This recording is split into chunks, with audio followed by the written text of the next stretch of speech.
Bonjour, voilà, ici c'est Luca De Pietri. J'ai été invité par Andrea à donner ce workshop avec vous, les étudiants de la aide. Et avant de commencer à parler, disons, des éléments théoriques dont, dont je voudrais partager le contenu, j'ai envie de donner un peu une sorte d'idée de comment l'idée ou bien le concept pour ce workshop a dû être modifié en cours de route. On était parti il y a peut-être 2 mois avec une proposition liée au Gurtzelen, qui est un espace quelque part exceptionnel, qui est ici à Bienne. C'est un vieux stade, probablement Andrea vous en aura parlé, et qui est quelque part une zone de non-droit, bien que ce n'est pas vraiment le cas, dans le sens où si la police veut, elle fait ce qu'elle veut, mais quelque part il y a un accord avec la police de Bienne pour lequel il y a pas de contrôle, on laisse faire, c'est vraiment une sorte d'espace de jeu, un Spielraum, aussi un espace de possibilités comme ça, qui, euh, qui est géré directement par une série d'associations avec un comité, etc., et qui gère le terrain comme territoire. euh, et il le gère de façon assez lasse pour que des initiatives privées ou collectives ou bien juste des activités sans fond, sans tête ni queue prennent lieu dans cet espace. Et peut-être par cette ouverture, cet espace a commencé à être fréquenté par toute une série de figures intéressantes sur le plan humain, sur le plan anthropologique, sur le plan économique et sur le plan aussi politique, euh, je dirais. Euh, donc l'idée du Bloom, c'était aussi une métaphore pour vous inviter à percevoir avec nous un moment du cycle annuel de cet espace où les dynamiques ressurgissaient d'une certaine torpeur hivernale.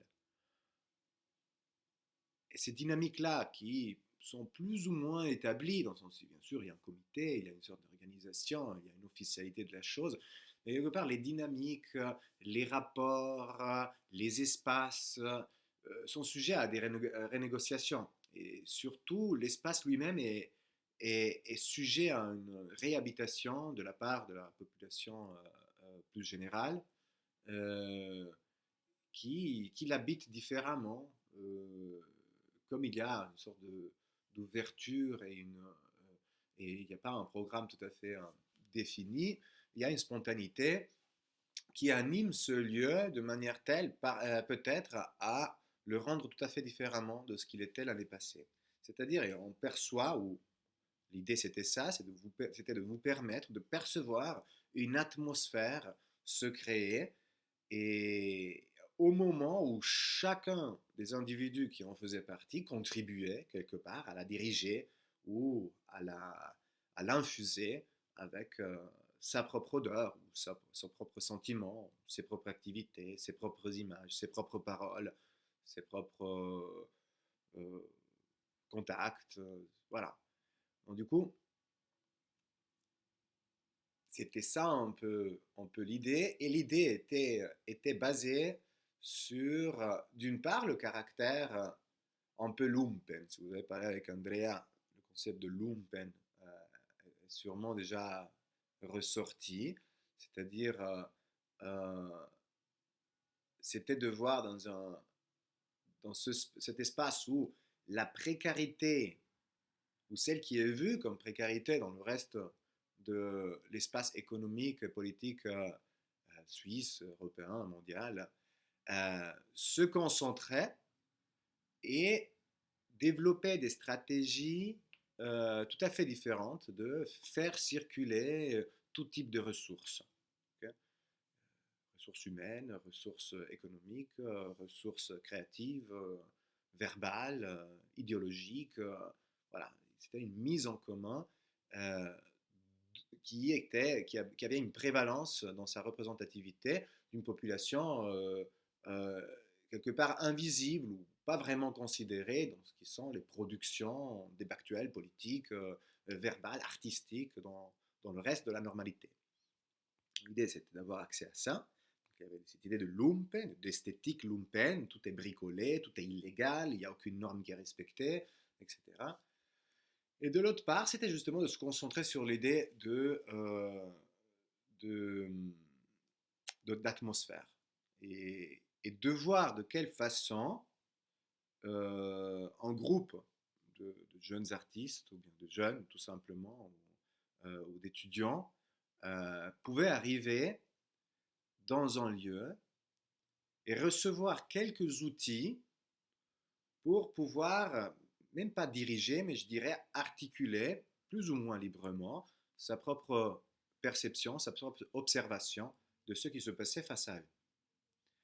Et donc, le concept d'atmosphère, c'est un concept sur lequel j'ai travaillé beaucoup durant les dernières 2 ans. Et, et on a développé, ouais, je suis par ailleurs aussi dramaturge, on a développé une pièce de théâtre qui est inspirée d'une recherche euh, à la Manufacture de Lausanne et qui tournait justement autour de la notion d'atmosphère, mais comme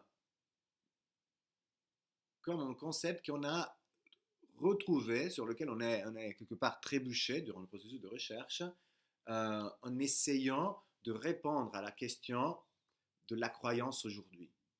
Qu'est-ce que ça veut dire croire, etc. Et le constat de l'émergence de différentes figures que nous avons appelées par ailleurs micro-messianiques, et qui justement sont des figures capables de créer autour d'eux une communauté de tout type. Hein. Ça peut être une communauté solide, basée sur la présence physique, ou aussi, mais aussi une communauté tout à fait virtuelle, qui se manifeste que par des likes ou par des nombres ou par des followers, etc. Donc les micro-messies, c'est juste des figures autour desquelles semble se concentrer un certain nombre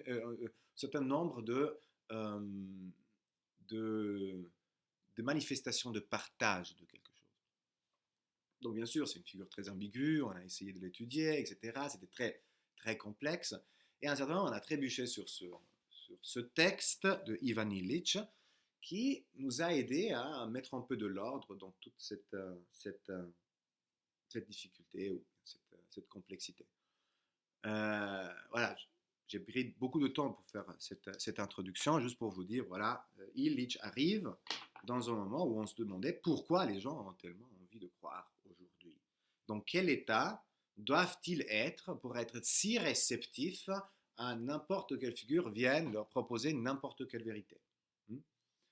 Et aussi, quelles sont les dynamiques autour desquelles une communauté se crée. Qu'est-ce qu'est la substance d'une communauté, au fond, ou la substance première, parce qu'on ne le sait pas. C'est-à-dire, ou bien on peut attribuer à la capacité manipulative du micro-messie le fait d'être capable de laver les cerveaux des individus et de les prendre avec lui, de les forcer presque subliminalement à lui donner du crédit, ou bien on doit penser aussi qu'il y a peut-être des manifestations communautaires euh, qui ont une substance en elles-mêmes.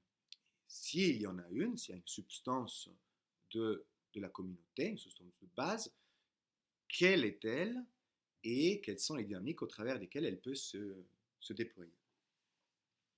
Euh, alors bien sûr, cela dialogue très fortement avec le concept de Bloom en Tikkun, dans le sens où le Bloom semblerait refléter un état de désenchantement qui rend à la fois particulièrement vulnérable, mais aussi particulièrement imperméable les individus qui y souffrent de tout type de manipulation ou de message ou d'invitation au partage. Et donc c'est pour ça que c'est très ambigu. On va lire quelques passages, vous verrez, il semblerait que ça va un peu dans tous les sens, ça dit une chose et son contraire. Mais en réalité, il y a une ambiguïté propre au Bloom qui est justement, qui se réfère à son état de désenchantement par rapport aux vérités que notre monde, dont les moteurs, selon Tikkun, sont d'une part le spectacle et d'autre part euh, euh, la, la, machine productive et la marchandise, et donc la marchandise autoritaire, comme il l'appelle. Et, et, et, donc voilà, le Bloom répond, et répond à ce désenchantement par rapport à ce que cette machine lui propose en termes d'identité.